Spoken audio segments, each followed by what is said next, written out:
To order. And what we're doing, we have it says here president's report.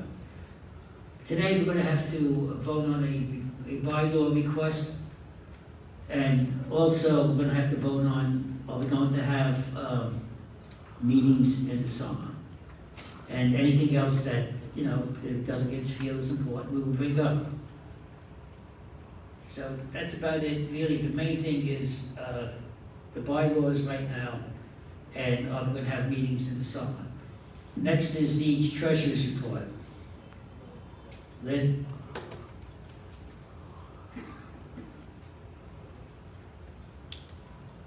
Good morning. Our month-ending balance in the checking account is $26,954. Our CD is $52,606, for a total of $79,560. Last month's balance was $69,836. The increase is due to the fact that all the associations have paid their dues. Any questions? Okay, next we're going to go to the, we saved the minutes before, because we do the minutes now, and also we do the bylaw vote because Alan is in charge of both of them. Alan? To begin with, the minutes of the April Delegates Assembly are published in the Cobrua Reporter. Has anyone found any additions, corrections, or omissions from those published minutes? Are there any objections to accepting them as printed in the Cobrua Reporter? Thank you. Okay, go right. All right. Today's the second reading of the proposed amendment. It was published in the Cobrua Reporter also for everyone to read in advance. And a sheet was prepared. You didn't see it. Probably was left on your chair with your agenda. It was read once in April, and this is the second reading in May.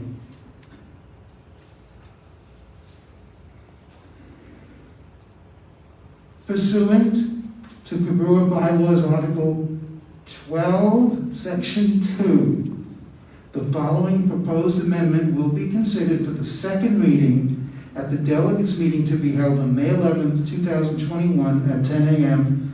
in the clubhouse party room. The vote on the amendment will immediately follow consideration. Proposed amendment to eligibility, Article 5, Officers, Section 2.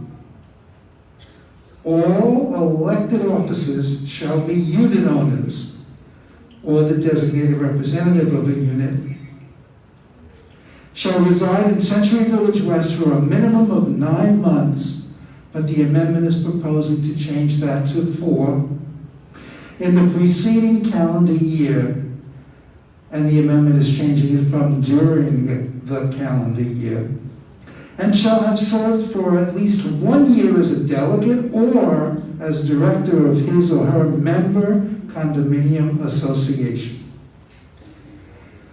No unit shall be permitted to have more than 1 unit owner or designated representative elected as an officer. No unit owner may be elected to more than 1 office.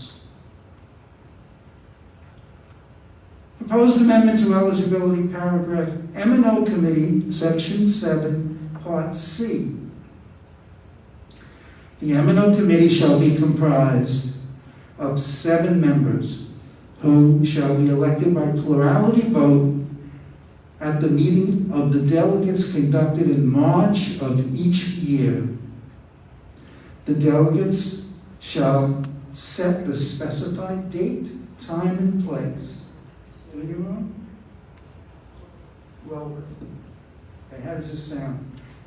The delegates shall set the specified date, time, and place for the election of M&O Committee member. At the initial election of M&O Committee members, The delegates shall elect all 7 members. We're talking about back in the 90s. At the initial election, the 3 candidates who receive the highest number of votes shall serve for a 2-year term, and the 4 candidates who receive the next highest number of votes shall serve for 1-year term. Thereafter, eminent committee members shall serve a 2-year term. A delegate may not vote for more than 7 candidates. If there is a tie vote, there shall be a runoff between those candidates, except that there shall be no runoff if one of the candidates in a tie vote or runoff withdraws from the election.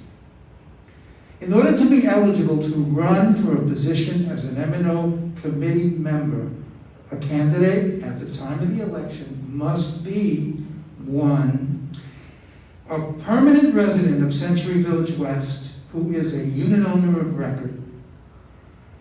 A permanent resident is defined as a person who has resided at Century Village West for at least 9 months in the preceding calendar year, and the amendment is proposing to change that to only 4.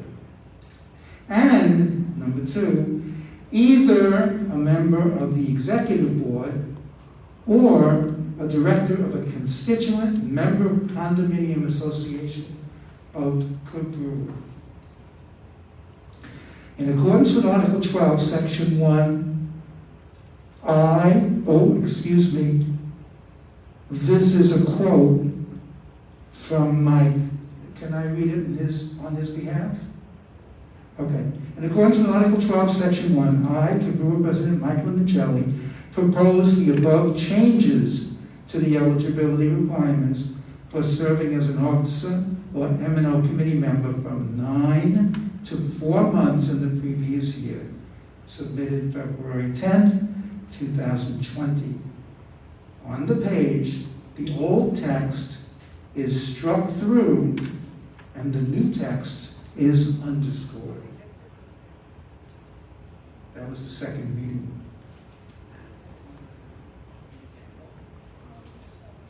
Okay. Mike is the person who has proposed this amendment. Who will second it? And his name will be recorded. Okay, we'll put Dave Berzon as the second. Okay, Dave Berzon will be the second. Okay. And first there's a discussion and then there's a vote. So, are there any, for example, questions or remarks that people would like to make? Go ahead, Mike. You have to go to the microphone. Anyone who wishes to speak should proceed to one of the 2 microphones at the rear. There's one on this side and one on that side. Suzanne Sheeper, Newcastle.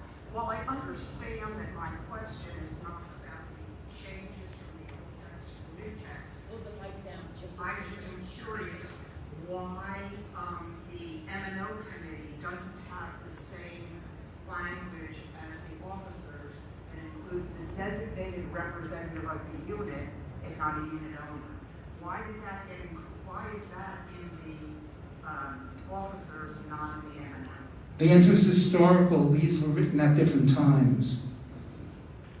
The settlement agreement was written at a different time from the establishment of the M&O. Perhaps, I'm only guessing, that Sid remembers this. Do you?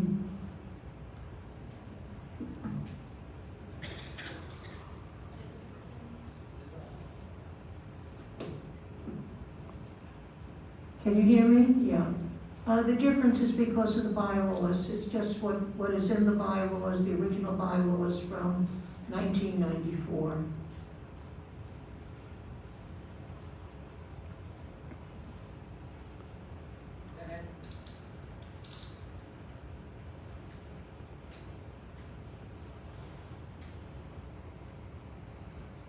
Hello, friends. My name is Al. I'm with Van John. My regarding the proposal, 9 months. It's actually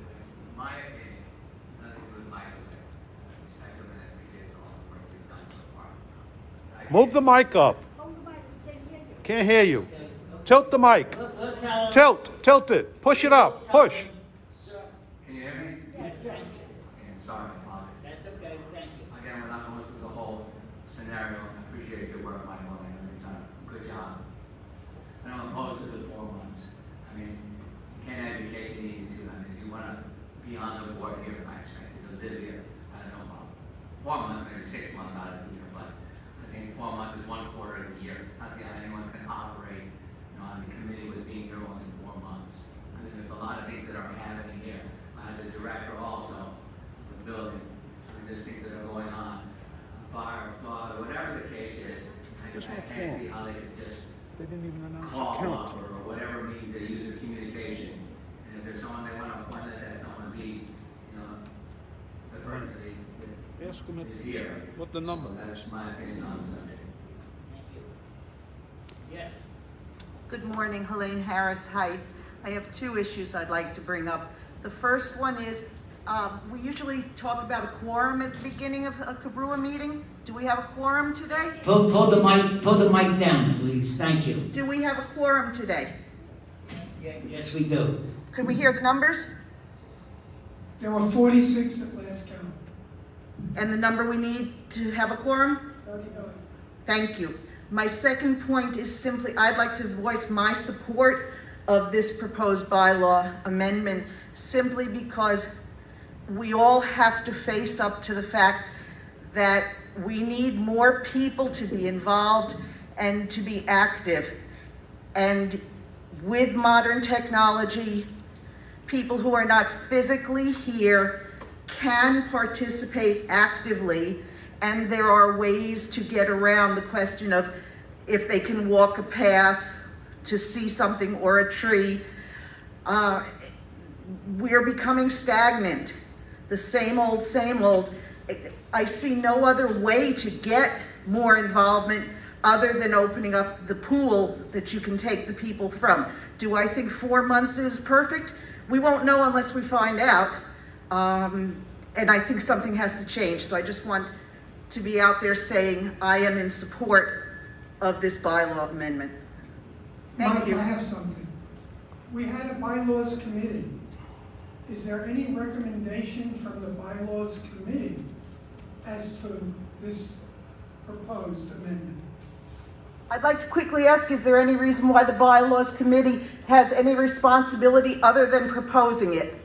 Just bringing it to the table. We Yeah, but touched why on can't- this. Why can't we ask for an opinion? Then you need to get everybody's opinion. I did. Well, but that's all we're doing. Hold it. We have a question from the gentleman here in the red shirt who happens to be the master of arms. He did not interrupt you, miss. You're not running the meeting. Please don't interrupt him. Could we have an answer, though? I don't interrupt him, I told you. You're not running the meeting. We listen to you. Thank you very much. We will answer questions. You have it, go ahead. No, I want to know, we had a bylaws committee. The bylaws committee's job was to review and propose the bylaws. But there had to be discussion amongst the committee and what was their consensus as to yay or nay for this bylaw. I'm just repeating, that's not the job. We don't like wise guys, I'm telling you right now. We don't like wise guys, okay? I don't care. You treat everybody with respect. We treat you with respect. You treat everybody with respect. Okay, all right, that's it. Enough.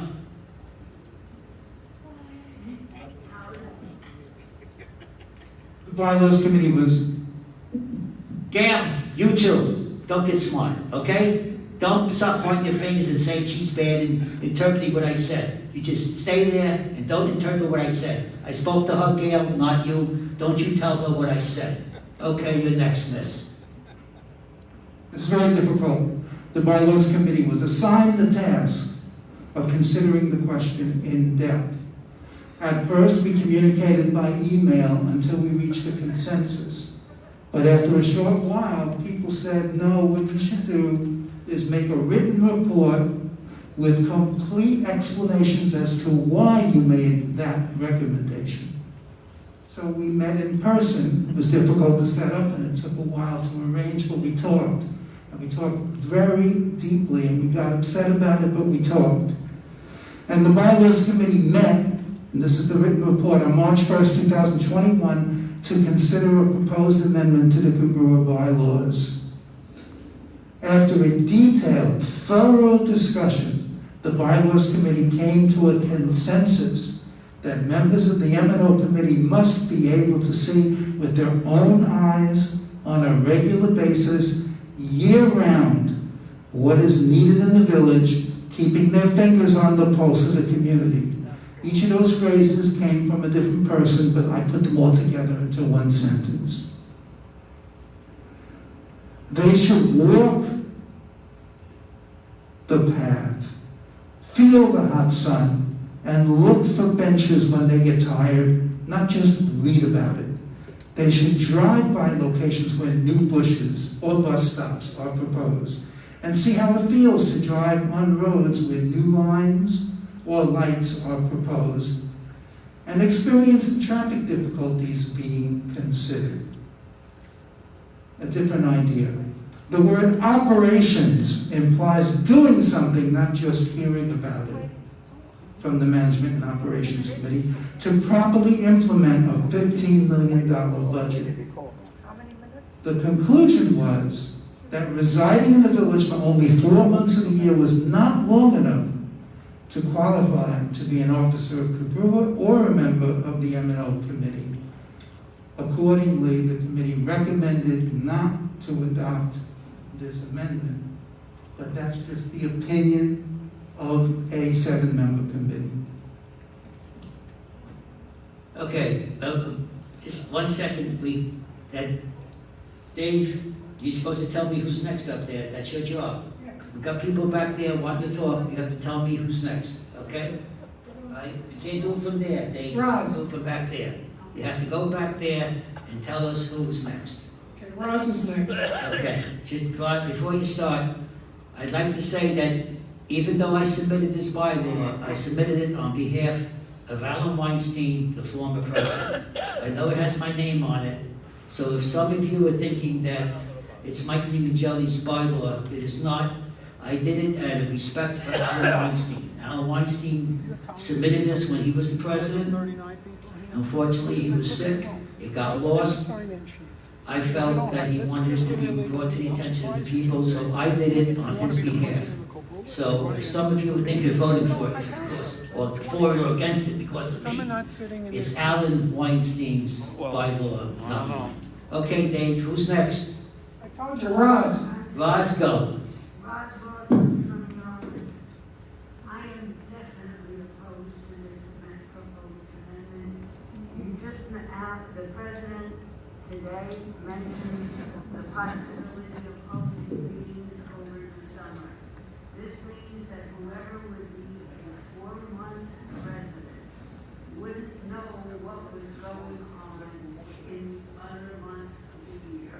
I don't think it's fair to the delegates or to the residents that people that aren't here and don't live the situation shouldn't be able to make deciding rules affecting the rest of our lives. Thank you. Al is next. My name is Al DiPertor. I'm a member of the M&O committee, and I'm against this proposal. Living in Century Village is a lifestyle, and you have to be here to understand what's really going on. The member of the M&O committee went through buses, roads, reconstruction in here, the theater. You have to know what's going on. 4 months is not enough time to really understand what this is about. Again, not to be redundant, living here is a lifestyle. And it's also, the M&O committee has a tremendous responsibility when we make decisions as far as the buses designs, ergonomically designed, they bend to take care of everybody. You have to know the people that you're representing to do a good job. I'm against this. I think it should be almost a year. You have to know where you're at and what this place is about. Thank you. Okay. Yes, Miss. Okay, I make the emphasis My name is Mrs. Cheryl Sher, and I live in 4081 Yarmouth E. It's a corner, it's very nice. And I may be brief. Are you a delegate, miss? Are you a delegate?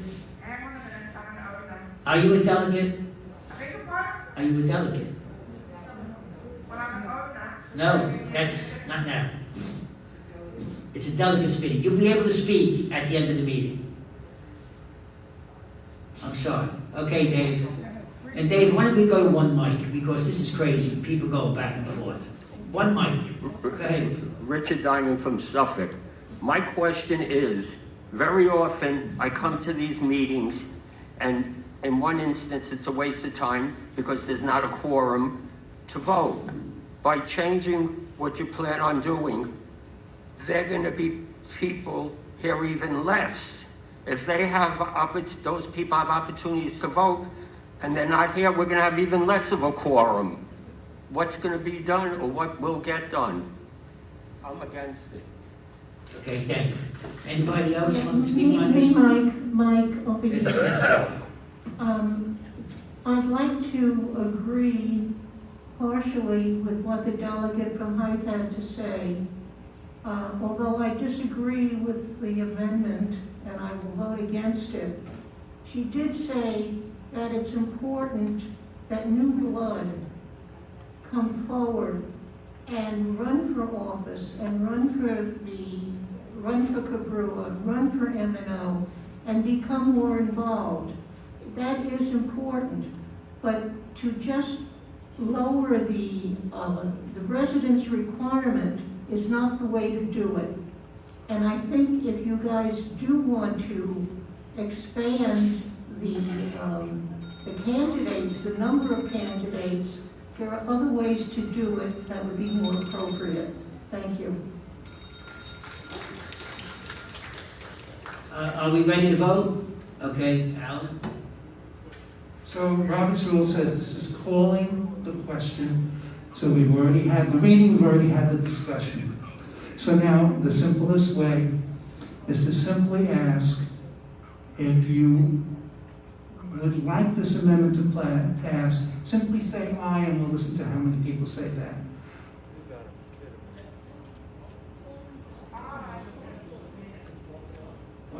I'll call for the vote. All in favor of this bylaw, please raise your hand. In favor of changing this bylaw, raise your hand. Okay, how many? Count them. Master Alarm said, Miss, would you please sit down, thank you. You, Miss, please sit down, thank you.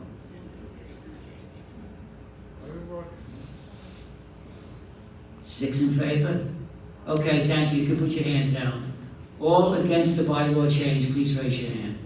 Even though it's unanimous, we want to take a hand count. Alan, count. Dave, would you count them, please?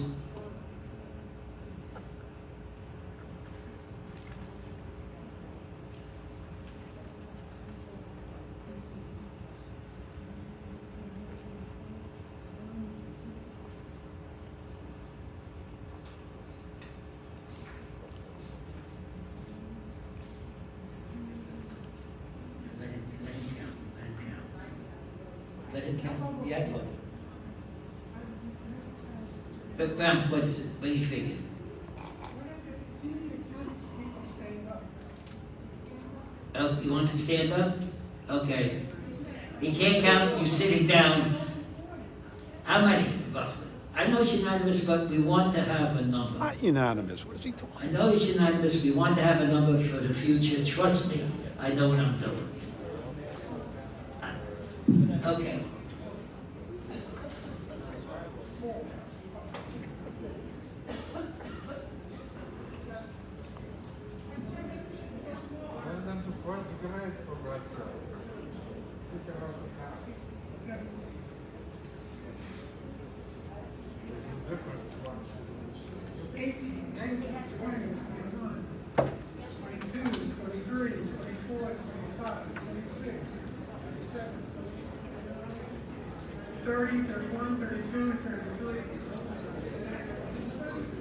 How many?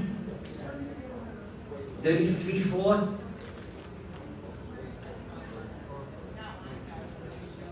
Thank you.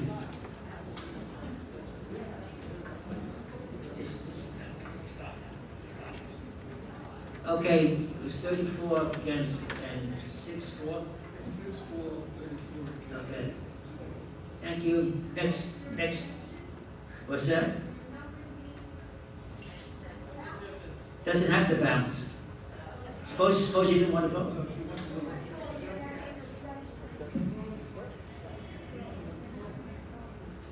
We have, The numbers are not going to add up because people can abstain. So that you may have 40 people, 40 delegates here, may only have 30 votes. The other 30 do not choose to vote. So, and you can't force them to. So I think the vote is 30, what was it, 34? What was the number, Mike? 38. Announce the number, Mike. what was it called? Announce the number for What? 34? 34-6. 34 to 6 is the final vote.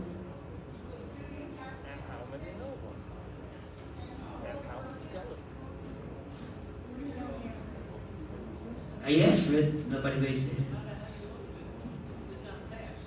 Okay. Okay. All right, Stanley, cut it out. Cut it out. She has a right to answer, she has a right to ask the question. Why It's a don't you, legitimate question. Okay. listen, to satisfy everybody, so let's do how many people abstain. It takes 2 minutes. They don't have to if they don't want to. Will anybody who abstained, please stand up? Okay, let's go on to community affairs. Stanley? Yes. Stanley, Stanley, community affairs. I said Stanley, community affairs. You ready? I can't hear you. Is your mic on? Okay, go for M&O then.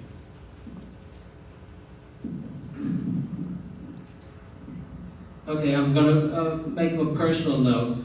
If the meeting goes beyond 11:45, I have to leave, so don't think I'm running out.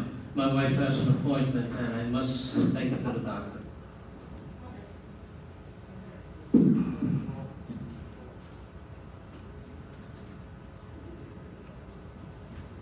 Our meeting with management took place Wednesday, April 21st.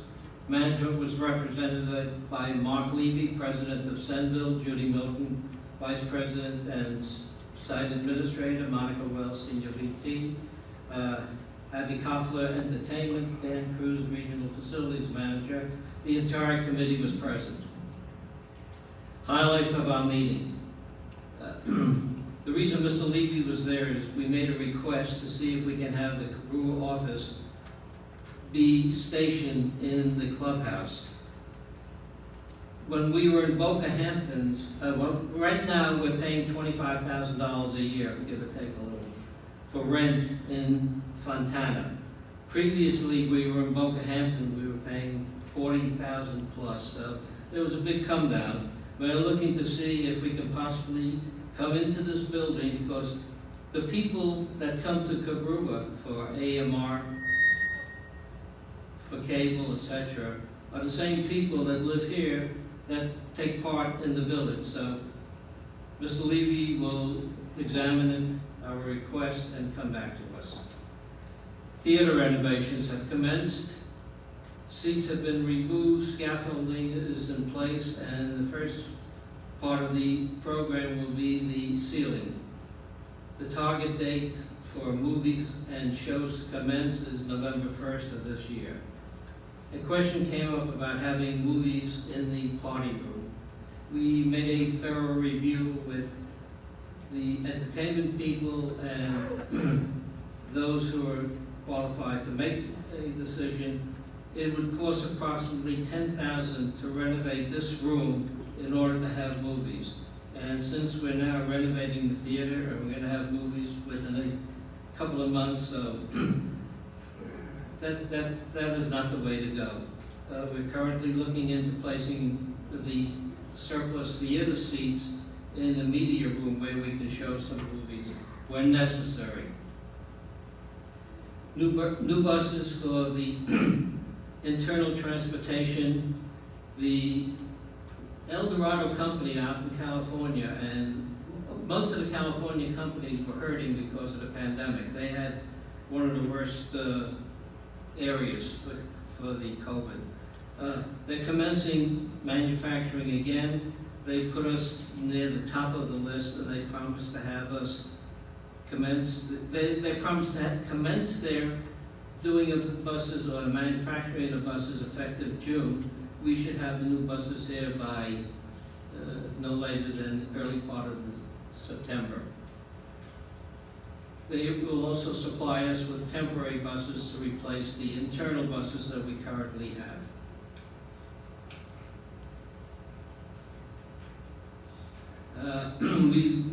We had a number of pools that were closed because residents were giving the security people a hard time. The last couple of weeks, and of course we've expanded, things are much easier now. The cooperation between the residents and security has improved tremendously.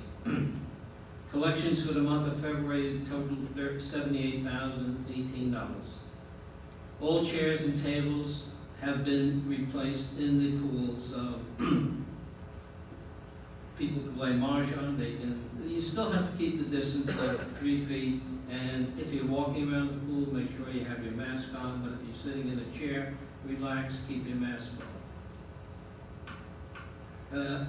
Effective this past Monday, we now opened up the card room, which became card room 2, even though I call it card room 1, so I don't want to confuse anyone. But card games, mahjong, and if they're going to have meetings, will be held. It's open, and of course you have to abide by the mask regulations. Also, what we're going to be reviewing is the hours. Right now the clubhouse closes at 9 o'clock. In order to maintain a later hour or later shift, we have to hire some more people for the night staff.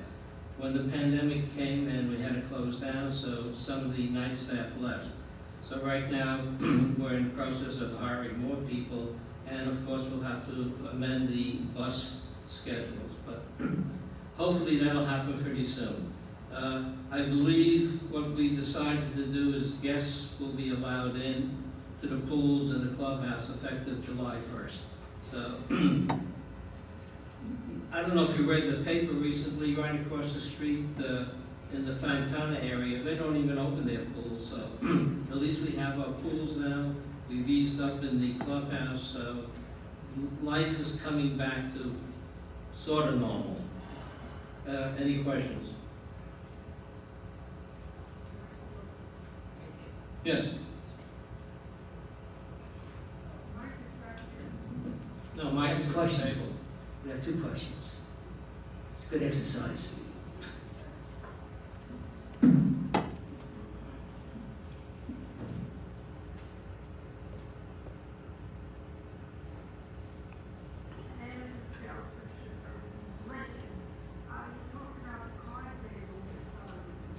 Excuse me, could you move the mic down just a little bit, please?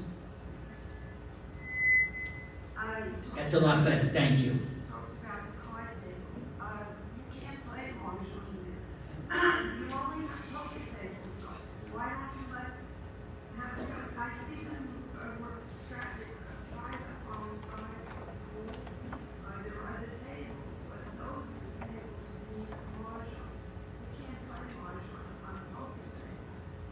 Are you talking about the clubhouse or the pool? My understanding is that, wait, I'm trying to get an answer, please. In order to play mahjong, you have to play on the square table, right? The smaller one. Just raise your hand if the answer is yes. Are we using those tables? Yes, the answer is yes. The mahjong tables are available in the card room. We opened up Monday. Monday the 10th, we opened up that room. Because I think you were referring to room A. Room A had the round tables. No, you can't, it's difficult to play mahjong on those big tables. So the new card room 2, which used to be card room 1, not to confuse anyone, now has mahjong tables. Okay, and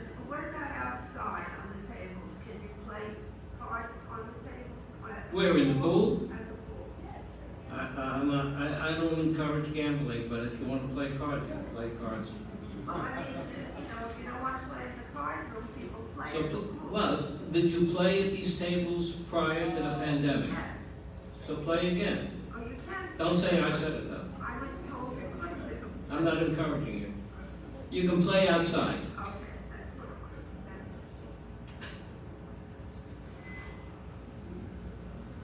Question is, You have to raise the mic. You have to raise the mic. Thank you. pools were closed because people had broken the rules, correct? Yes. Why is it guilt by association? Why not just the person who broke the rule? But sometimes we didn't find out who that person was. And how do you take it out? So therefore, if there was a violation of the rules, which was established by the Send West people and the legal department, we had to abide by it. By taking it out on everyone? But it was only for one day, but if the people in the pool didn't say that's the culprit, and we had no way of knowing who it was, we had to close the pool because it was a violation. There were guests that were coming in too, and they were not pointed out. The way you identify a guest is use your Century Village ID. If you don't have it, then you're a guest. So I don't understand that too much. This was a regulation set up by Century Village. This was a regulation that was approved by their legal department, and therefore, if there was a violation of the rules, they closed the pool for a day. Stanley, did MNO agree with that? Pardon me, I can't hear you. Did MNO agree with that rule? Yes, we agreed with that rule.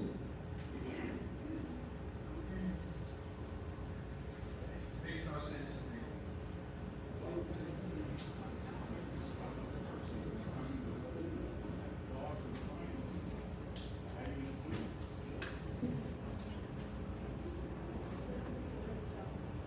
Any other questions for Stanley? On the All right, thank you. Stan, want to give a little update on what's happening with cable? Okay, all right. This is important because repairs are being made to buildings, so please listen. Okay, we have a project going on in the high-rise buildings right now. We have First Service working with a representative from each building, hopefully, to see if if there are loose wires on the ground or loose wires on the building, if the boxes, the green boxes that hold the wires are closed properly, and also if the channels covering the wires going to the unit are secured to the building. Originally, the plan was to have an outside contractor who's doing it pro bono work with the First Service. But I've amended that, and what I've gotten the contractor and Comcast to do is work together. So First Service will work with finding out what the problems are with the wires if there's loose channels. When the channels have to be removed, you'll have Comcast and the contractor together, and they can decide at once. So instead of trying to do it twice, they're doing it once. So that's how we stand right now. And both parties are agreeing to work that way, and hopefully we can accomplish what we have to determine if there are any problems affecting the buildings as a result of water intrusion into the cable system, into the channels. Okay, any other questions? Okay, I have a written agenda here. Let me add one more thing. At the speed. If you I have a have, written agenda, and Mike, I have one more thing. oh, okay, go ahead. If you have any questions or problems with Comcast and you call, ask them to put you to the Fort Myer call center or to Jacksonville. Those two sections have our contract on their computers, and they know exactly what has to be done, because if you get somewhere else, you're gonna get misinformation. There was one person that called me and said, I was told to vote on the contract. They're not voting on a contract. They didn't know what they were talking about. So please, Fort Myer or Jacksonville, ask them to transfer you if you end up in any other place. All right, Mike. Thank you. I have to apologize, I have a written agenda here, you have a printed one, and security wasn't on it, and I just realized that we didn't have a security report. So security is still here, is that correct? Yeah, he's sitting there. But anyways, yell at me next time, say, hey, Prez, you forgot me. I try to yell at you, but you didn't hear me. You can raise your hand and say, I forgot you. I'd like to apologize to everyone, I'm sorry. Go ahead, Steve. Thank you. Security report for the month of April. We patrolled 4,751 miles, answered 3,200 calls at the gate. 3,800 contractors came in, about 3,000 real estate agents, about 100 a day are coming in the village. And we took in 3,031 food deliveries. There was one accident. As far as the crime report, we're down to 5 events. 3 of them were embezzlements against residents. There was one resident-on-resident assault, and a resident took something out of somebody's car. That was it, pretty minor events. That's my report.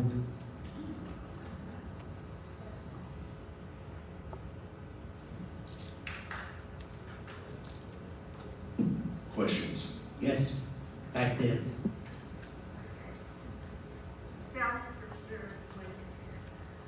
This is about security on Sunday, Columbus Day.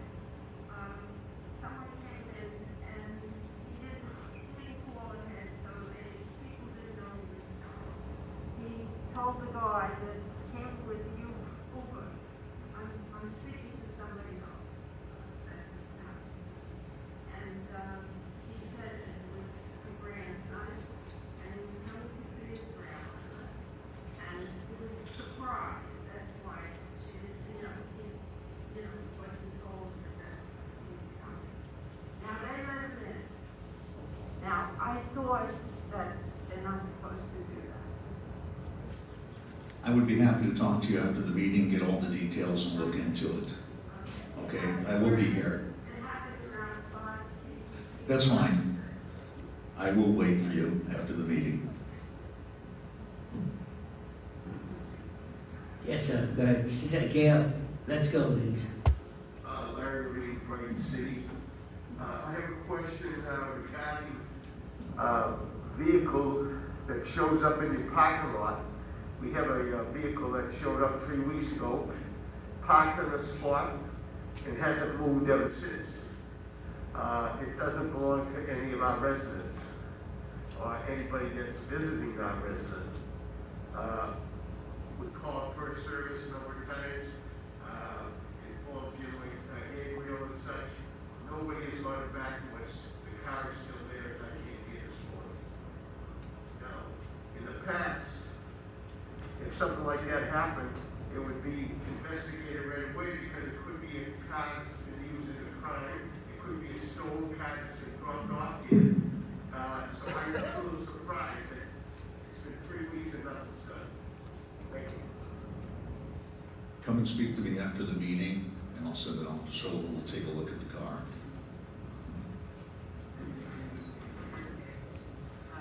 Geraldine Reagan.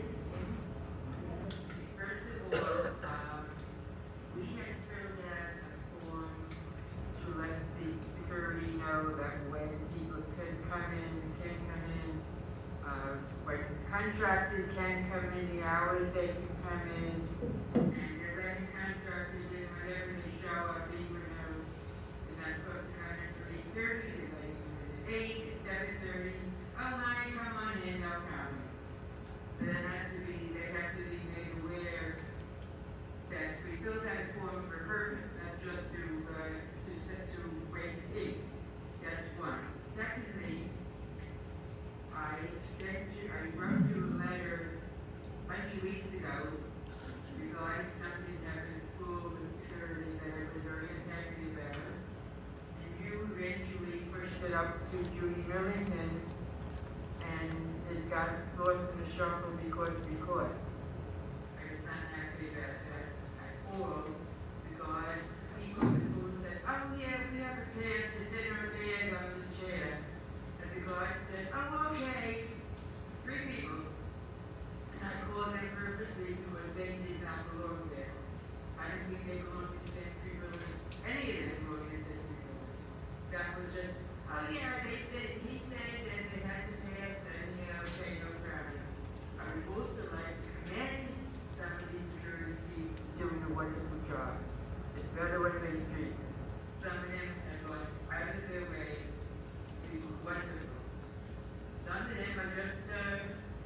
oh, okay, I'm here, and goodbye.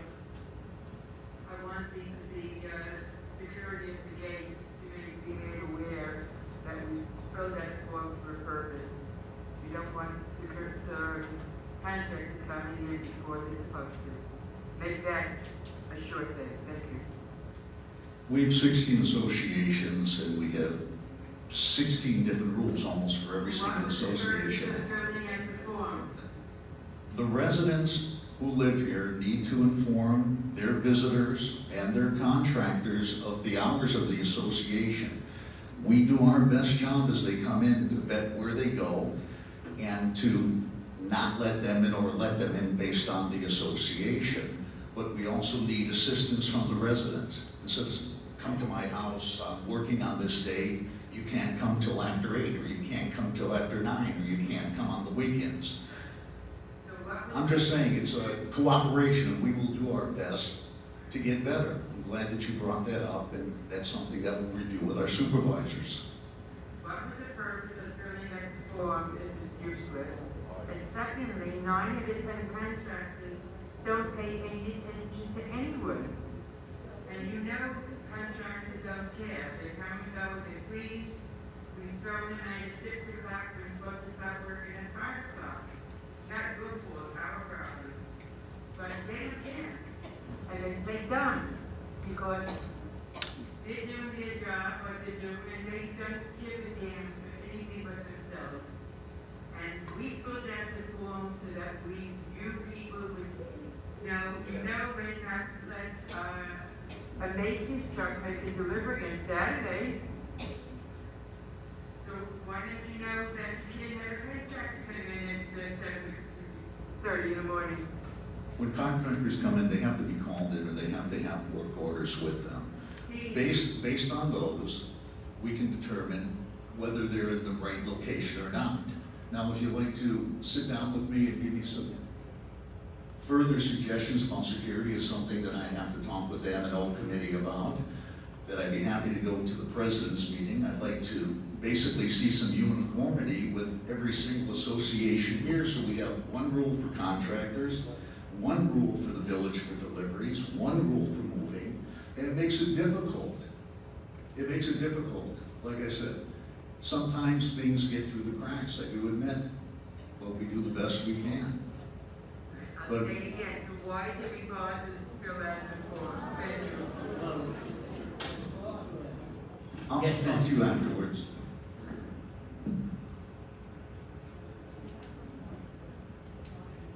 What is the protocol? Excuse me, miss, please identify yourself. Tell us who you are, My what you name need. is Brian J. What is the protocol for where an emergency ambulance parks? And the reason that I ask is when I came back yesterday, the ambulance was blocking my space, which was empty, and the 2 spaces next to me was filled. So if somebody wanted to get out, we couldn't.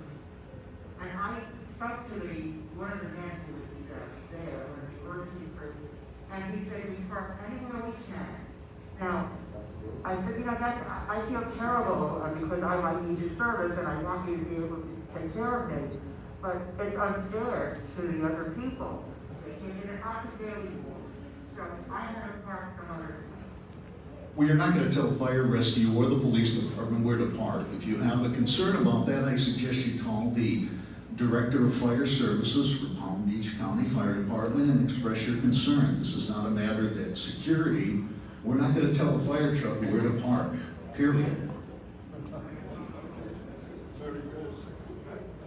Okay. Did you hear what he said, miss? Miss, did you hear what he said? Okay. Mike, Yes, Fred. I have a question for the security director. Fred Hadley, Cornwall E. Fred, we're using that mic now. We're gonna use that mic. Fred, please. Why can't I use this mic? Fred, use that mic, please. Why do we have this Fred, mic? use that mic, please. You let others use the mic. You're just making me walk over because you know I'm filming the meeting. Thanks, Mike. Fred, we made 3 people walk over there before you. Yeah, 3 people walked over there before you. So you're the fourth one.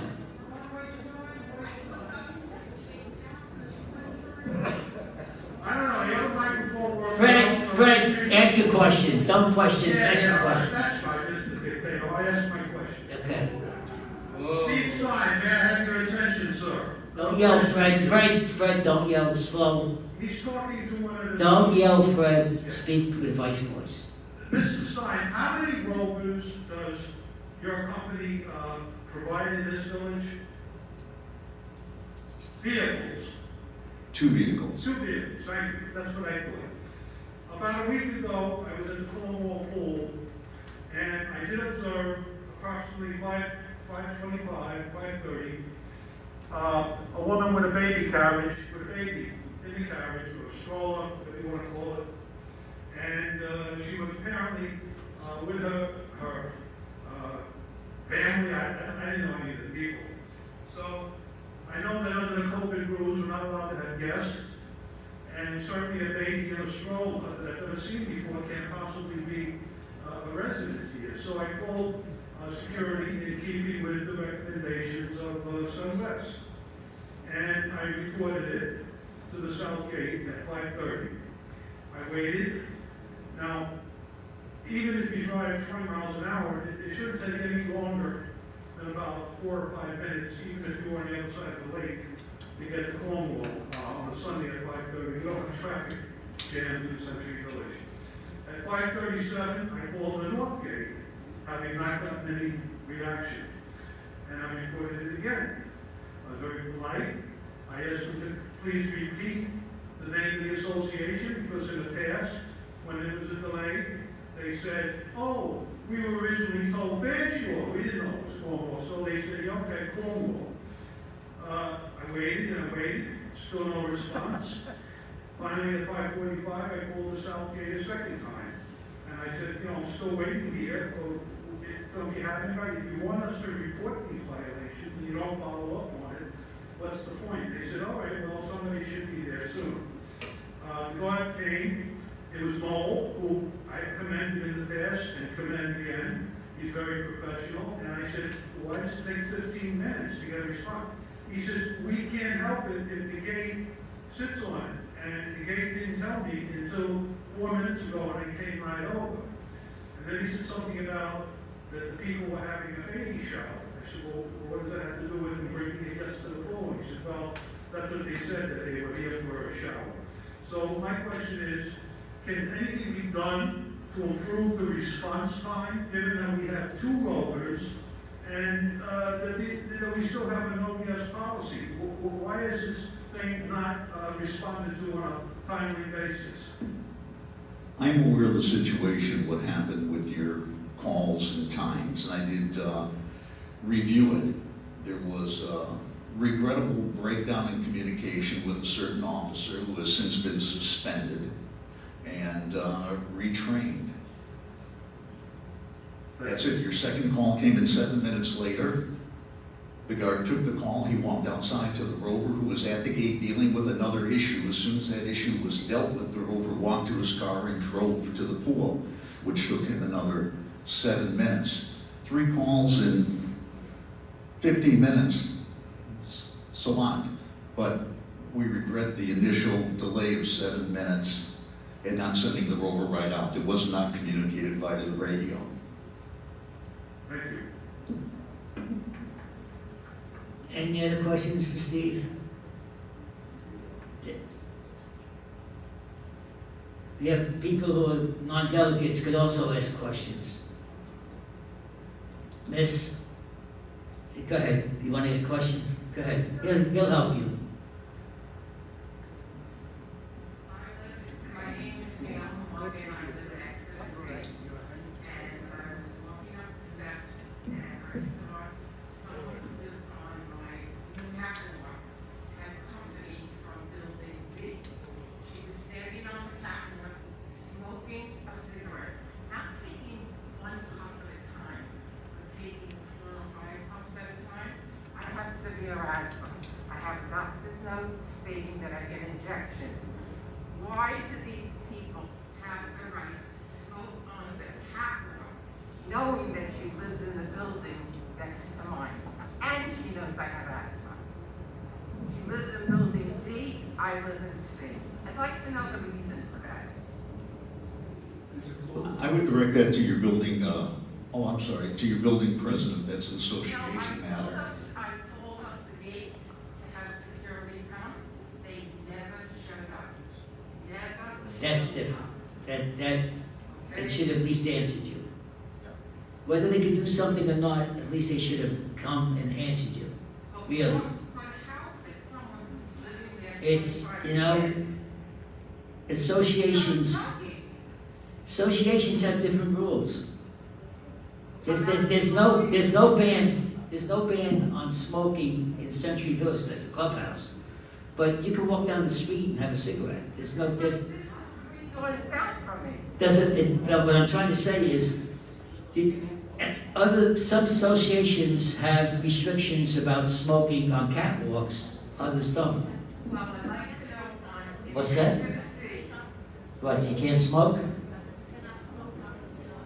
Is it? Okay. Okay. They just told me it's in your documents that you can't smoke on your catwalk. Why doesn't this woman who lives in the next building not know that?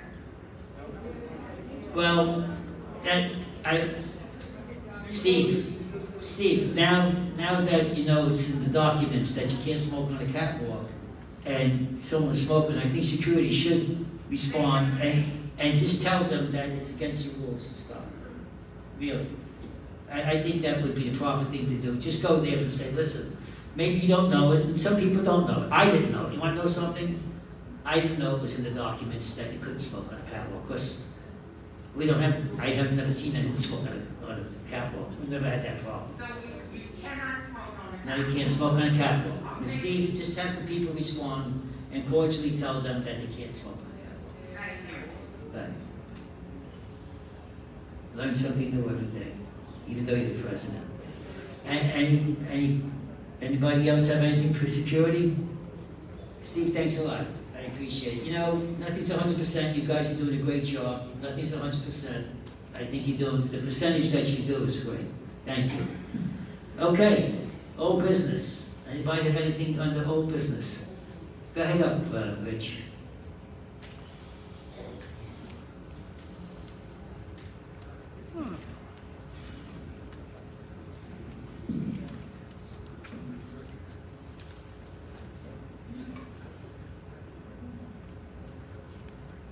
Stanley. Identify yourself, please. Again. Stanley, at a previous meeting, you mentioned about some property facing the canal that we own, and you hadn't decided what's going to be done with it. Has anything been decided as what's going to be done with that property? It's still in review, and we have to decide what can be done with it. Okay, thank you, appreciate it. You're welcome. Anything else under old business? Anything under new business? You have to make the amendment, you have to make the vote. What's that? You have to make a vote if you want to cancel the delegates meetings. See, she's walking up there, then we can get that. Yes, miss? Elaine Harris, can anybody tell us what's going on with the front doors here at the clubhouse that have been broken for quite a long time? Are they mechanically broken, or is it COVID? No, the door was broken. It was hard to get apart. It was working again, and then it went down this morning. God bless you. Gesundheit.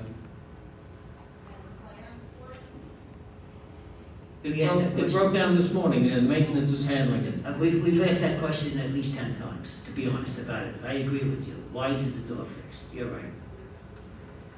Okay. Anything else? We need a motion about, tell me what happened at the president's, was at the exec board meeting, is that correct? That they voted not about the, suspending the meetings? Well, what we need, we usually suspend our delegates' meetings for the months of June, July, and August.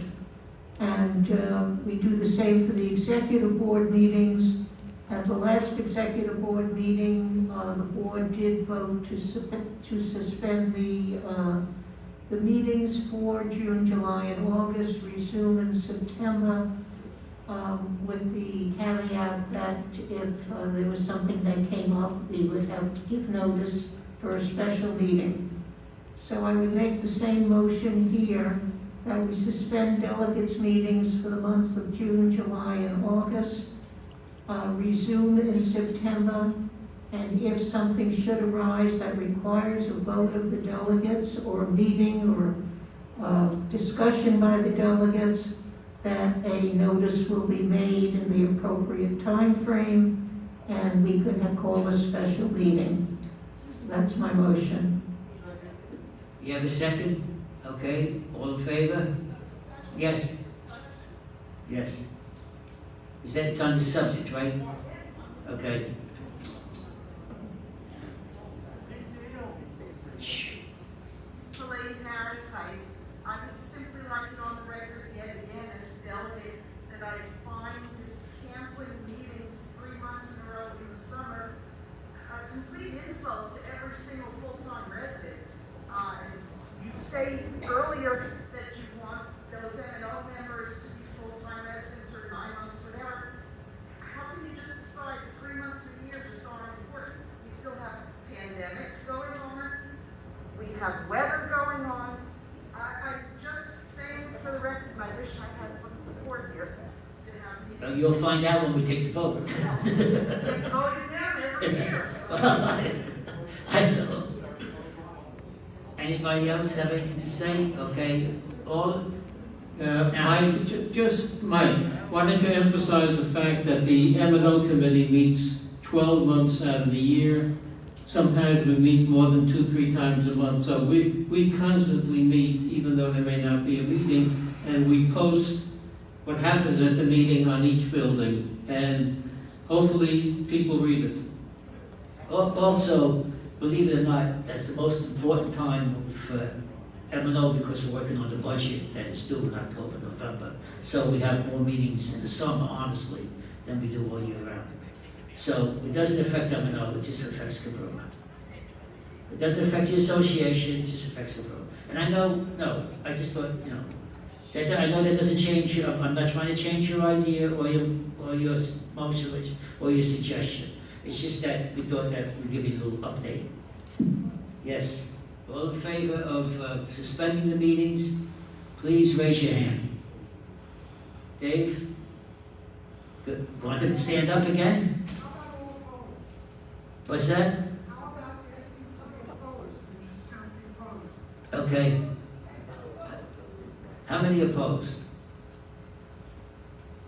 1, 2, 3, 4, 5, 6. Was it 7? Okay, all right, it's passed unanimously.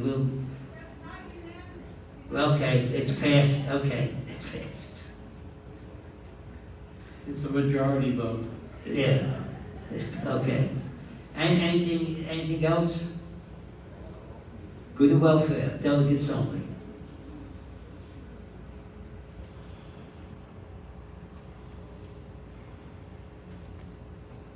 Suzanne Sheever, Newcastle. I just want a clarification, it went by too quickly for me, about guests being allowed starting July 1st. Is that guests being allowed in the clubhouse, exercise classes, on the guest pass? Guests will be allowed in the pool and in the clubhouse effective July 1st. In other words, you can take them in. You can tell them to come.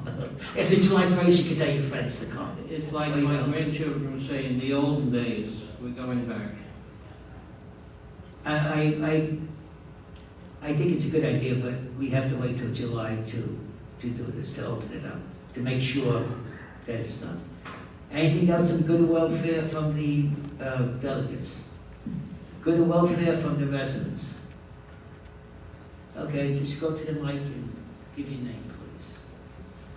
We're going to use one mic. We're going to use the mic where the gentleman in the orange shirt is. He will explain to you what the procedure is if you're not familiar. Hi, Judy Blumenthal from Type B. Yes, ma'am. And my question when will karaoke be able to start again? And if so, is it possible that it'll be held in the party room as opposed to a small music room that there's a great demand for it for $5? Stan, right now, we don't have an answer on that. That's up to management and the legal department. Did you hear what he said? Yeah, it's up to management and the legal department. Yes, to determine that they feel it's safe to have karaoke again. And we don't know exactly how long that would take or any idea. It's up to, it's, like I said, Can it's up to management and the legal department to say they feel it's now safe to have karaoke. If it makes you feel any better, we bring it up at every meeting. And the legal department tells us no at every meeting. I mean, honestly, it's not that we say forget about karaoke. Gentleman asked us 4 months ago, the person who bring it up. We bring it up at every meeting, the legal department tells us no at every meeting. So it's not like it's not brought up. It's brought up, but they tell us no.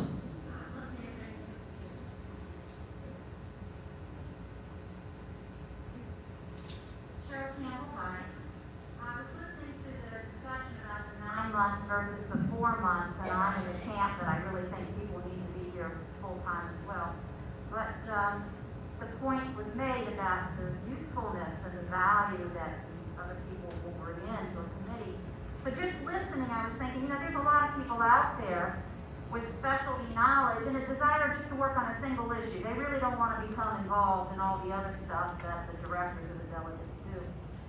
So might we consider something like an ex officio committee member or an auxiliary committee member so that our bylaws, I'm just perhaps suggesting an amendment to the bylaw that would allow a committee to be augmented with someone who brings value to that team, but otherwise doesn't meet the credentials of being a full-fledged delegate. I think that would strengthen the committees and allow them, in fact, expedite their work. It's just a thought. Gail, Cheryl, I'm the first president that has appointed people to committees who are not elected officials in the village. I took professional people who were knowledgeable to serve on that committee, and I did it for 2 committees, and it worked out.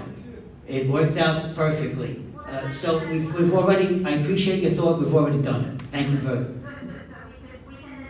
It worked perfectly. They advised the committee because of their experience in business, financial, in the past.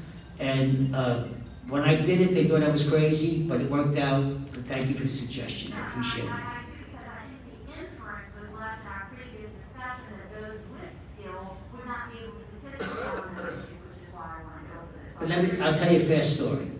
I was in the gym one day, and there was a woman who was having a problem with something, and I said to her, she was younger than me, I said, listen, I'm not hitting on you, but I can help you with this. She said to me, are you Mike Limongelli? I said, yes, I am. She was younger.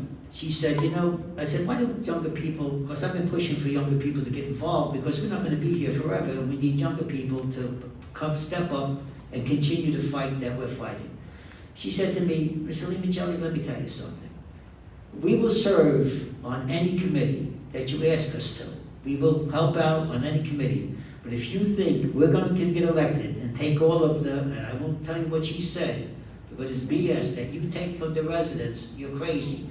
But we will volunteer. And I said to myself, this is what's happening in Century Village. The younger people do not want to serve full time, but they are willing to participate like you just said. And that's why I appointed 2 people to 2 different committees, and it worked. And the presidents after me are going to have to continue, Cheryl. We can only do what the president thinks. I think non-elected officials have a lot to contribute to Century Village. I do. If I was not an elected official, I would want to volunteer to help on something that I thought I would have an expertise on.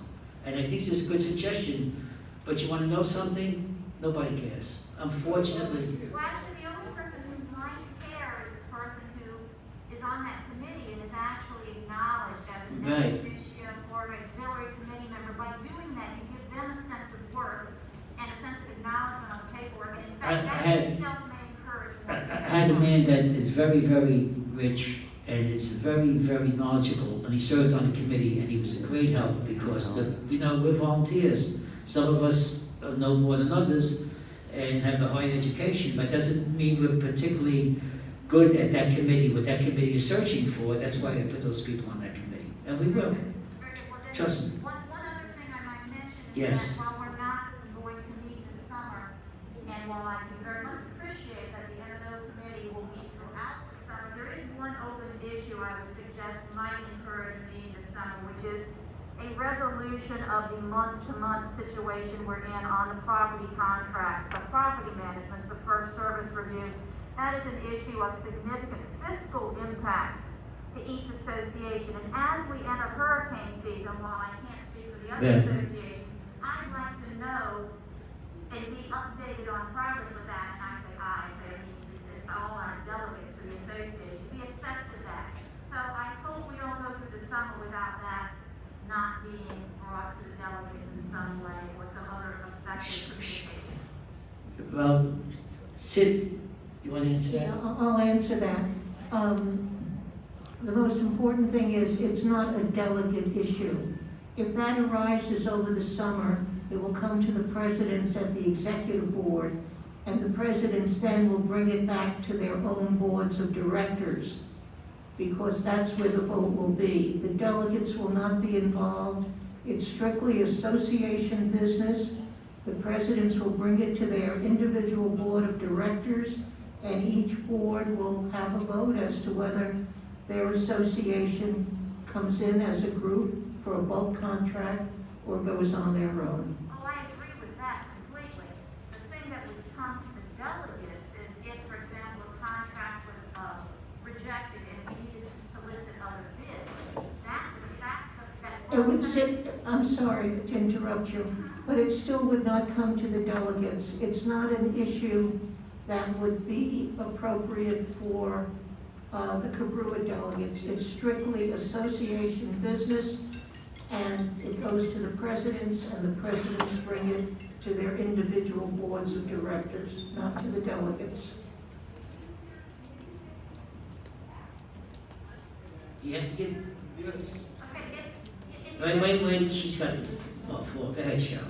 Yes, if you go to That's section 11 of our bylaws, it says specifically that the delegates in this room are responsible for entering into contracts and hiring professionals such as lawyers. The contract is signed by each individual association, not by Cobrua. Then what I'm hearing is that you will go down the path you think most advisable, and only at the point when it gets to the associations, then the legwork is on each association to then decide if it wants to have an alternative bid or another one.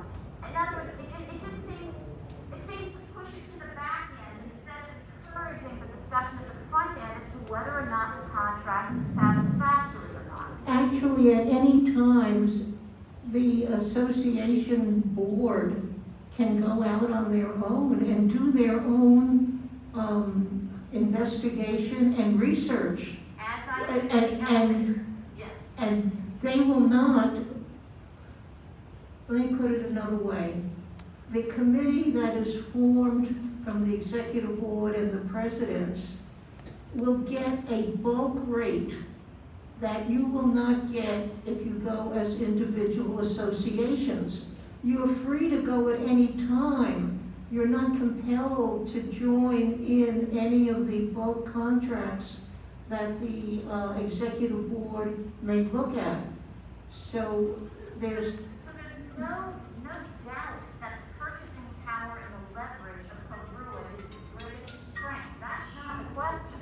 The question is that we have rejected a contract, you've reverted to another contract, presumably at some point in time, you entertained bids from other vendors, you rejected those bids, you clearly settled on first service. I presume there was some preceding process.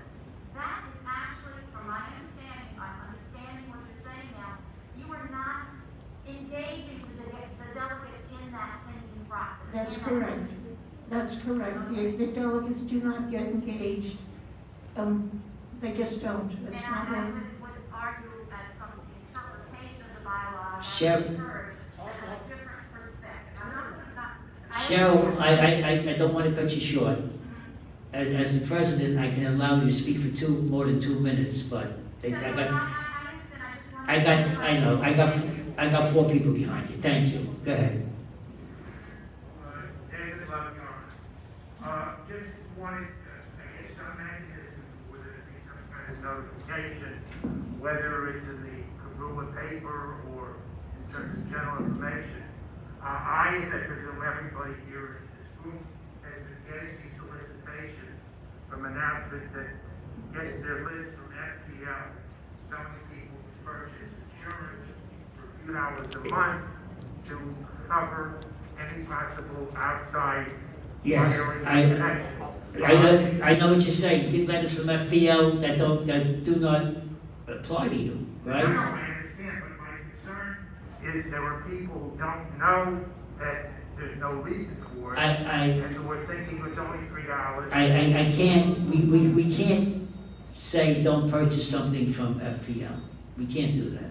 We can't put something out saying don't do something from FPL I'm not because suggesting saying don't purchase, just acknowledging in Cobrua or some other mechanism for people to know that that particular type of can't do it. It's personal, we can't do it. We can't tell someone not to purchase something that does not apply to them. They have to do it themselves. We can't, it's a personal matter. It's something. I hate to see people spend money. Sir, we can't do it. The answer is we can't do it. The other thing that I hear, I refer to them as heart attack paddles. I don't know what their official name is, but I noticed neither in the gym or by the pool do we have any of them. And I understand that the legal department has decided that there's too much of a risk and them not being operated properly, and therefore has said no. Now, the law firm that you're dealing with, I don't think it's ever heard the word yes, because every time something is submitted, they basically say no. These machines now are made for dummies. They tell you what to do, how to do it, when to apply it, not to apply it. Yeah. There are also various rules in terms of good Samaritan. There's never going to be a problem with anybody being sued.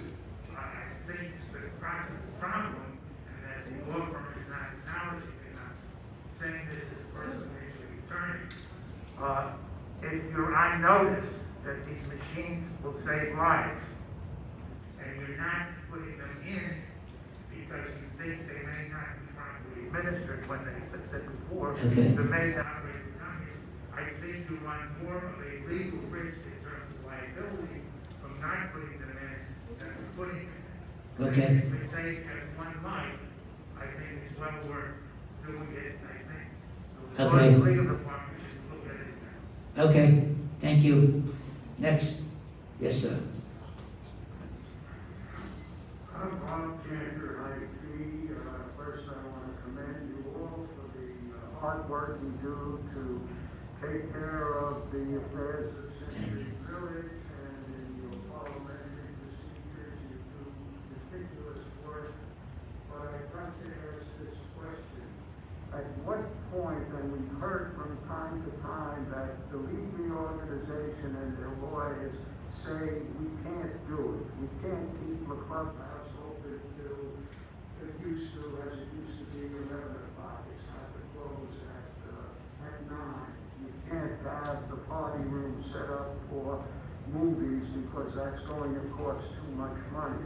Or you can't have sing-along in the party room because Levy and their lawyers object. I would like to know, the Cobrua people, when do you oppose the lawyers of the Levy organization, and why can't you influence what they do rather than simply blindly accept, well, Levy and his lawyers say no? Does Cobrua have any power when Levy and their lawyers say no? That's my first question. Another question is compared to other places, such as Century Village, Deerfield, where my son lives, where the Levy organization is no no longer in control. There have been movies in the party room, there have been shows outdoors, there have been clubhouse open till 11 o'clock at night. Why are they able to do it and we are not able to do it? That's my question. Well, the question to first answer, the answer to the first question is that what makes you think that we don't argue with the Levies? What makes you think, and this is what you just said, turn that off, please. You just said we blindly accept what they said. That's not true. Wait, let me finish. I did not interrupt you. Don't interrupt me.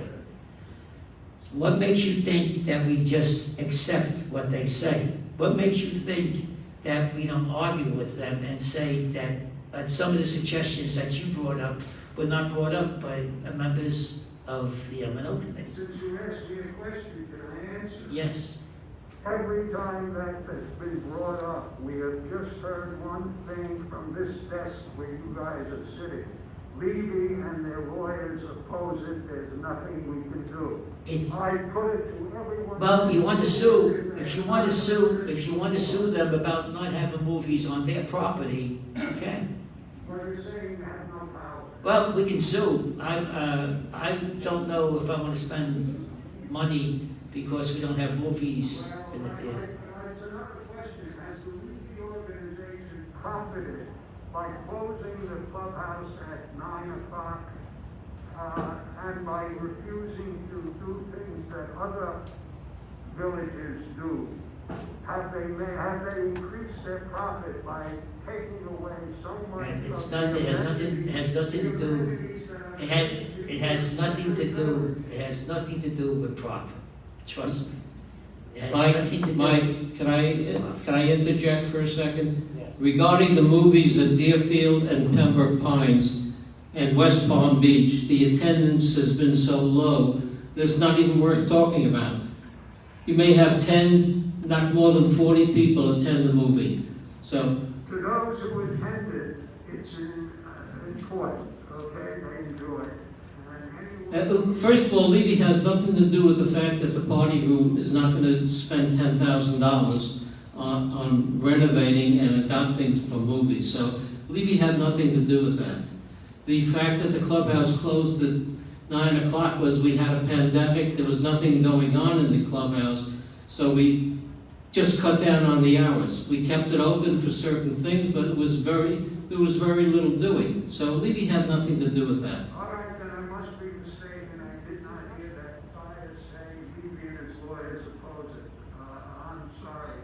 When it comes to CDC regulations about masks and guests, there the attorney has to say because it's their property. First of all, we've had very little COVID-19 cases in the village. We've been extremely careful. We've not allowed guests coming in from the outside. We don't know if they're vaccinated. So right now, we're in good shape. So why knock it? My God, we took care of over 3,500 residents, giving them vaccinations. We kept the COVID down. I don't know if there was 10, 15. It's been wonderful in that respect. Just be patient. Thank everyone for doing that, including you, Stanley, and I know how much. Okay. But nevertheless, you have All right, let me just interject one more thing. The regulations in Broward County were not the same as Palm Beach County. They were stricter in this county than in Broward. Broward was more lenient in allowing things. Well, I'm not sure about that. I'll take your word for it. Look, we lived through a pandemic. It was something unusual. We were all prisoners of our own units. We're coming back to life now. Be patient. In a few more months, you'll have your movies. You'll have your movies. Okay. Again, I thank you guys for all you do. Thanks, Bob. Okay, next. Pull the mic down. Oh. Put your mask on, sir. Sir, put your mask on.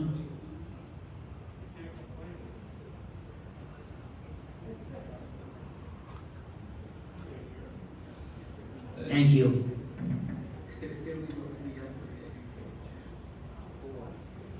Yeah. Go ahead.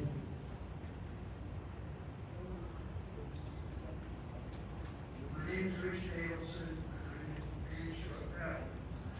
At the last Cobrua meeting, I spoke about problems that we owners have when they have to have an application for the rental of the city. Okay, before you start, sir, I'm gonna tell you what I told you at the last meeting. I'm going to tell you what I told you at the last meeting. It's an association problem. I can't help you, sir. Please, please.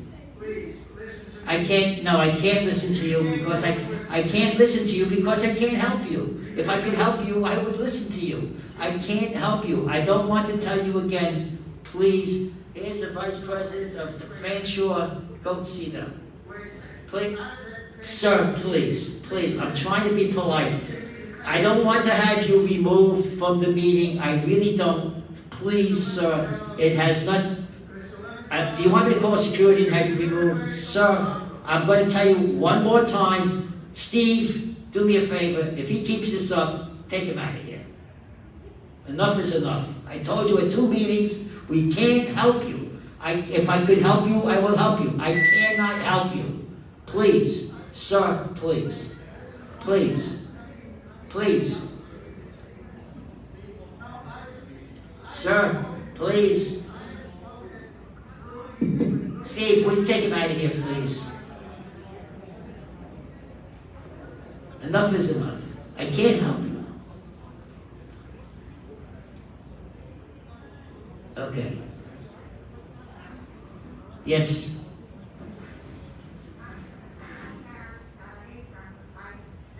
Yes, ma'am.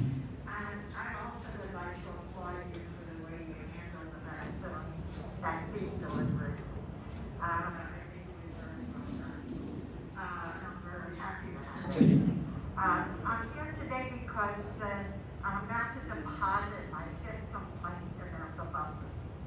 I have made 4 previous complaints in the past 2 weeks, and I had a telephone call from the Academy Management last week telling me that there was an improvement made in the air conditioning and the ventilation on the buses.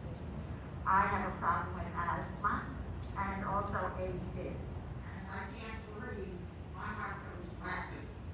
And I was feeling comfortable about the telephone call I received from Academy. So I went out on Mother's Day to buy myself a treat. I was going to Greenwise Market, and the number 2 bus that I take was just fine, comfortable. But when I got on this town center bus, it was not air conditioned. There was no ventilation. I asked the driver assured me that there would be air conditioning, but as the bus rode on, there wasn't. I asked him to please leave me off because I was having difficulty breathing.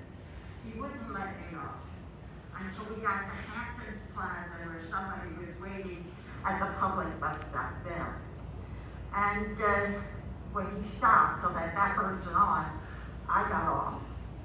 Another bus came along, it was going to Winn-Dixon. Now, there were only 4 people on the first bus, including the driver. The second bus, the only person on the bus was the driver, and it was cool as could be, so comfortable. When I got off the bus, and I didn't get on it to go anywhere because I just wanted to go back to the clubhouse at that point because I was feeling very upset and unwell. The driver asked me if he should call emergency. And I said, no, I was going to try the breathing exercises that are posted down by my elevator.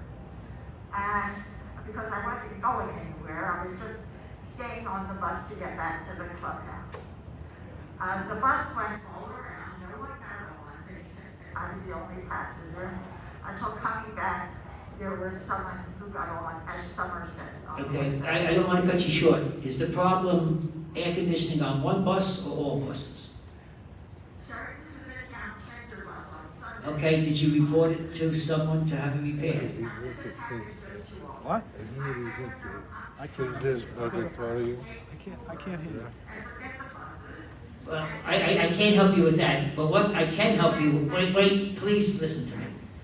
I can't help you with your mode of transportation, but what I can help you with is, if a bus is not functioning properly, please report it so that we can make it function properly. But you remember, I have not been able to see my doctors. I get on a bus, I keep going. I missed appointments last week. I keep missing my appointments because these buses are not air conditioned. Well, I have the fitness in my face. if all buses, I'm sure, are set up for the people who are taking the bus. We can't adjust temperature on buses for every person that gets on the bus. There is no air conditioning. No. Well, then you should have reported it, and we would have, ma'am, then you should have reported it. Will you let me finish, please? Will you let me finish, please? If you reported it, we would have fixed it, and then you could have taken the bus. I have been reporting it. This is my fifth report in 2 weeks. Mike, we had Omar check, all the buses were air conditioned. Occasionally, it's a mechanical thing and it may break down, but we checked every bus, there was air conditioning. Now, keep in mind, Miss, no, that's Miss, you.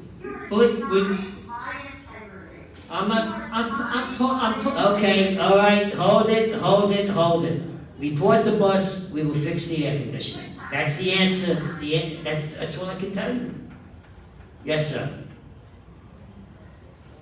I'm Dr. from Guilford Beach. Early in the meeting, I heard a report on the status of the theater. I'm sorry, could you raise the mic just a little bit, please? I heard a report on the status of the theater, and I understand that they're doing the ceilings. Now, fortunately, the Village Century published the plans for the theater itself and showing that all the access to the seats are due with steps. Whether they call them a platform or a step, it's still a step. And my concern is, as a professional engineer, well, not engineer, but I'm an engineering professional, I reviewed the plans, and it seems to me that they've elongated the seating capacities from side to side and took out the center aisle, which makes it a hazard for egress and in emergencies to get people in and out.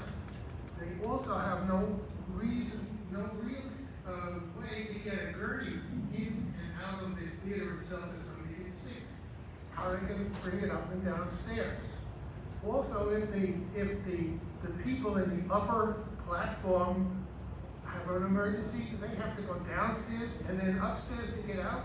It makes very little sense to have stairs in a theater where you have senior citizens with hip problems, knee problems, leg problems, and it just makes no sense at all. And by somebody telling me that it's ADA compliant, it may be ADA compliant in some respects, but not in respect to the people's age that we have here. Okay, thank you. And I know that you might have a young lady who walks with a walker. How is she going to manage the steps? Well, according to the plan, she can. Because if she couldn't, I would have voted against her. Can she walk up 50 steps? I can't. Why don't we wait and see? My wife can't. Sir, excuse me. Yes. All of these plans went through everything, the county, everybody who approves these plans. You're an engineer. All the plans have been approved. We told them originally I was against it because I said, how are people with walkers going to have access to the theater? I was assured that they would. The county, we have a great cooperation with the code enforcement people. We asked them, they said there's no problem, people with walkers can do it. That's it. I would hate to see somebody trip and fall. It Me would be too. the biggest Me too. calamity this unit will ever see. It would be such a lawsuit you would not get. Well, why don't we wait and see? Why don't we wait and see? Sir, you just, excuse me, let me answer you. the Village Century published the plans, is that correct? That's correct, that's the first time. Is that an official paper, from the county, or what is that?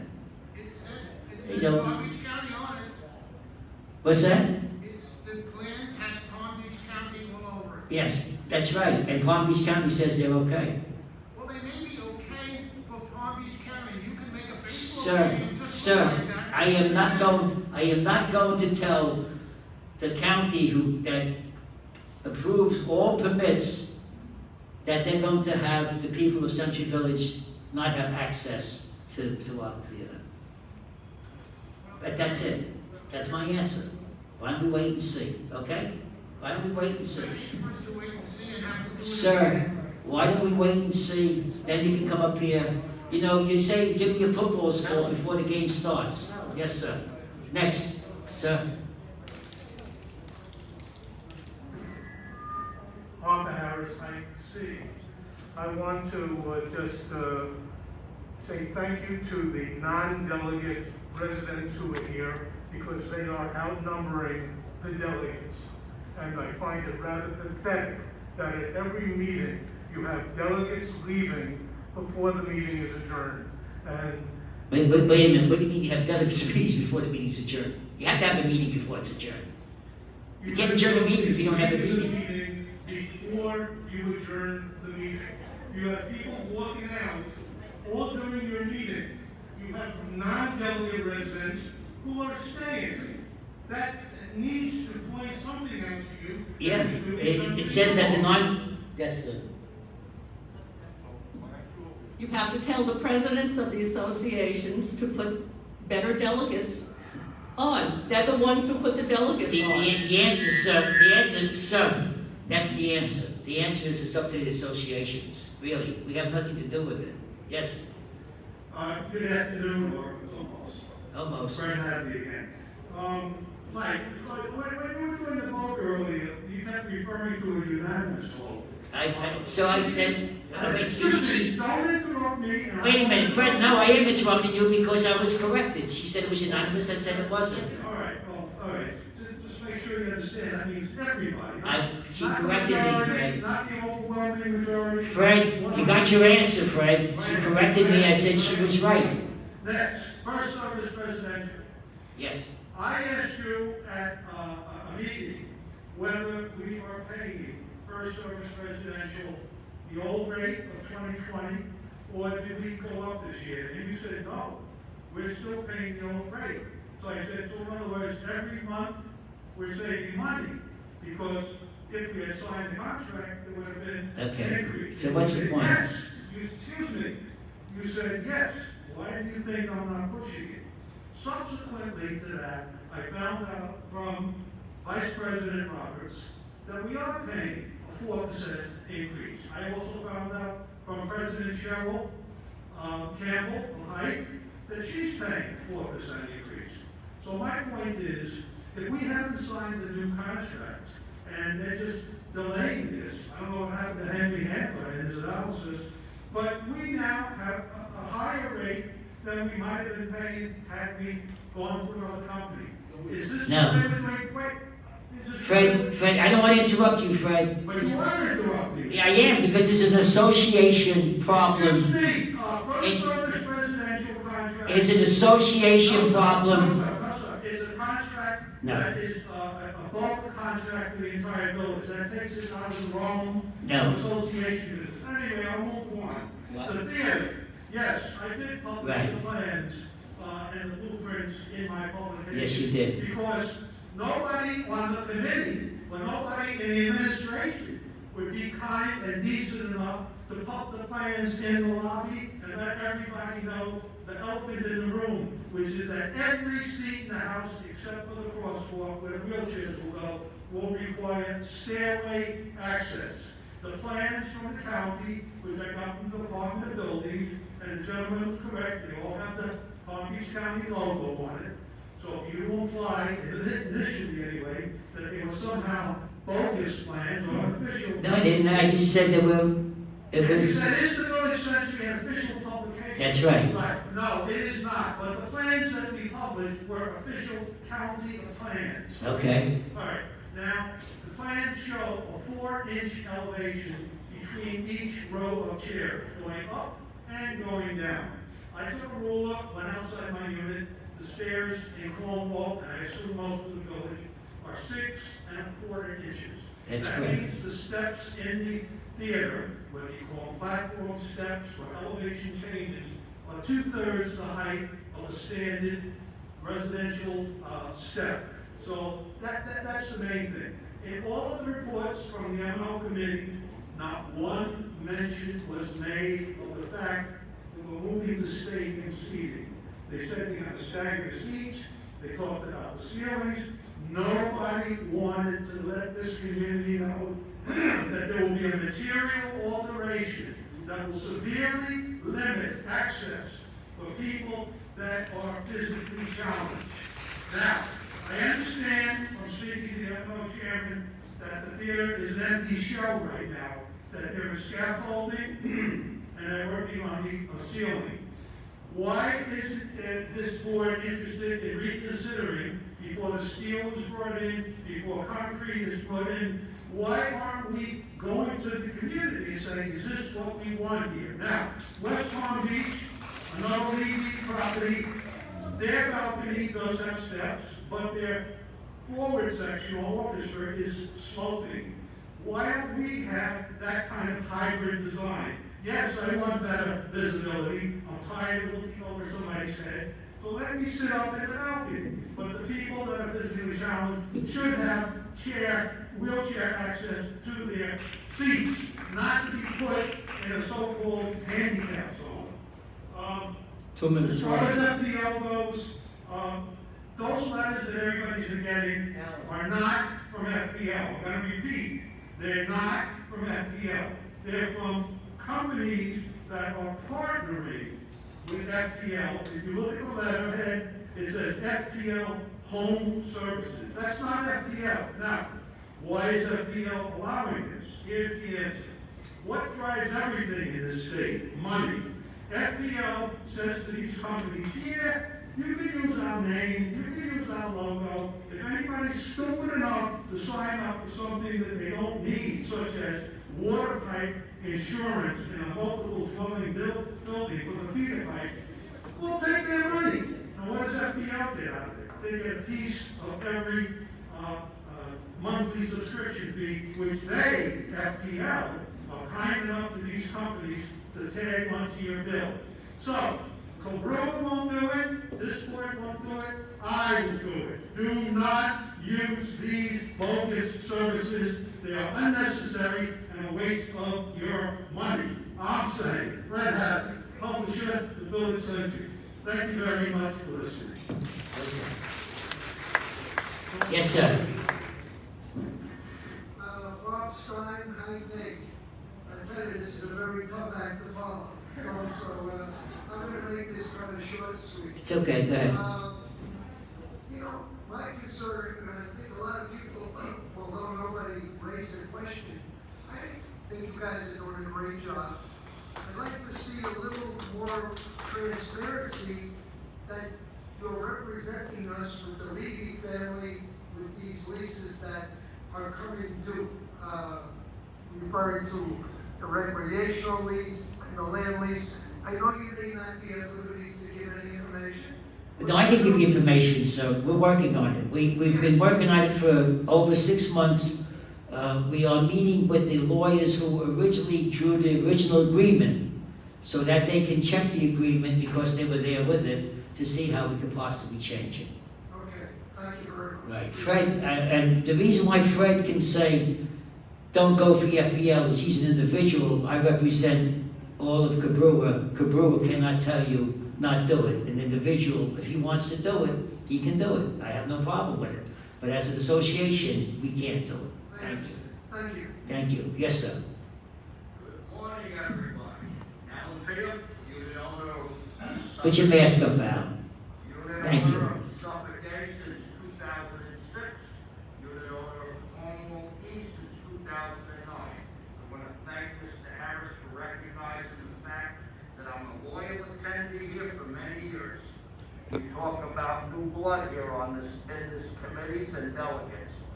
okay? With all my knowledge and experience, I've never been tapped to be a delegate here. You're the losers. You people just want the dummies just to rubber stamp everything. You don't want people. Wait a minute, Al. Wait a minute now. You can't say that. Come on. Okay. With You my really can't. knowledge that I have, Mike, you don't want. No, I'm not saying that, Al. You can't call them rubber dummies with rubber stamps. You really No one can't. has the knowledge that I have in this place. Okay? Well, that's a matter of opinion. That's your choice, that's your loss, and I will still be a retainer in this meeting and observe it and laugh my ass off. Okay. It's your loss. Okay, thank you. I wouldn't be a puppet. You wouldn't make me a puppet. Okay. Yes, Gail. I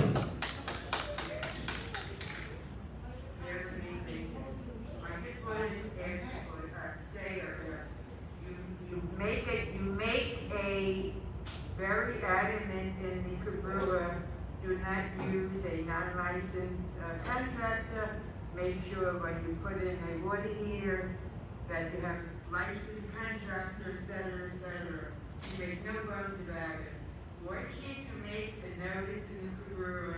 There is no reason to pay money to insure pipes. The pipes are not yours, you can't tell them not to use that bill, so why can't you make a notice that there's no reason to insure pipes that you don't own? That's not our job. It's not our job when you, that's right, I will get a lawsuit. It's like telling people that if a handyman says, I will fix something that does not apply to your apartment, I can't tell you not to use that handyman. I can. That's up to you. Tell people that these pipes are not part of your. I can't. You tell them they must use the contract. I can't. We can't. Why not? We can't do that. It's none of our business. Fred Happy as an individual, anyone here as an individual, Mike Limagelli as an individual can say, you know, I wouldn't do that because it doesn't belong to you. We can't do it as Cobrua, who represents the people of Century Village.